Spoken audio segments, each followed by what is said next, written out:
வணக்கம், எல்லாரும் எப்படி இருக்கீங்க? இன்னைக்கு நம்ம வழக்கம் போல ஒரு திருக்குறள் பார்த்துட்டு அதுல இருக்க ஒரு சொல்ல ஆராய போறோம்.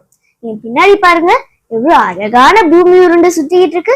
இதை யாரு சுத்தி விட்டானே தெரியல, காலங்காலமா சுத்திட்டு இருக்கு. சரி வாங்க நம்ம வீடியோக்குள்ள போலாம்.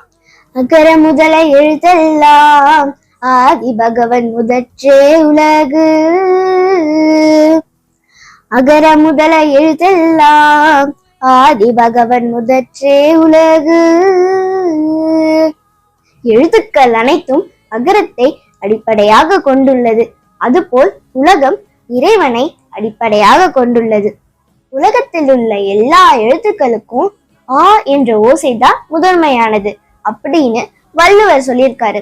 அந்த காலத்திலேயே வள்ளுவருக்கு உலகத்துல இருக்க எல்லா மொழியும் தெரிஞ்சிருக்க வாய்ப்பில்லையே, அப்ப எப்படி இவ்வளவு உறுதியா சொல்றாரு அப்படின்னு யோசிச்சேன். நம்ம எந்த பெரிய முயற்சியும் பண்ணாம சாதாரணமா வாய திறந்தாலே ஆ என்ற ஓசைதான் வரும்.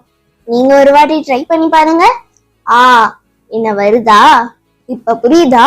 நம்ம எந்த எழுத்து சொல்றதா இருந்தாலும் வாய திறந்துதான் சொல்லணும். அப்போ அந்த எழுத்துல ஆ இருக்குன்னு நம்ம புரிஞ்சுக்கலாம். இன்னைக்கு இந்த திருக்குறள்ல வர உலகு என்று சொல்லதான் நம்ம இப்ப ஆராய போறோம். இப்ப நம்ம வாழ்ற பூமிக்கு உலகு, உலகம், புவி, இங்கிலீஷ்ல எர்த் அப்படின்னு நிறைய பேர் இருக்கு. ஏன் இதுக்கு நம்ம முன்னோர்கள் உலகுன்னு பேர் வச்சிருக்காங்கன்னு ஆராய்ந்து பார்த்தா அதுல கிடைக்கிற தகவல் ரொம்ப பிரமிப்பா இருந்தது. உள் என்ற வேர் சொல்லில் இருந்துதான் உலகு என்ற இந்த சொல் உருவாயிருக்கு. உள், உலா, உலகு, உலகம் இன்னும் நிறைய இருக்கு. உலா என்ற சொல்லுக்கு சுற்றி வருதல் என்று பொருள்.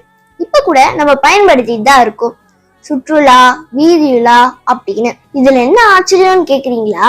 இந்த உலகு என்ற சொல் 3000 இயர்ஸ்க்கும் மேல பயன்படுத்திட்டு தான் இருக்கும். அந்த காலத்திலேயே நம்ம முன்னோர்களுக்கு இந்த பூமி நிலையா நிக்கிற, சுத்திட்டுதான் இருக்கு அப்படின்னு தெரிஞ்சிருக்கு. அதனாலதான் இந்த பெயரை வச்சிருக்காங்க. இது ஒரு காரண பெயர்.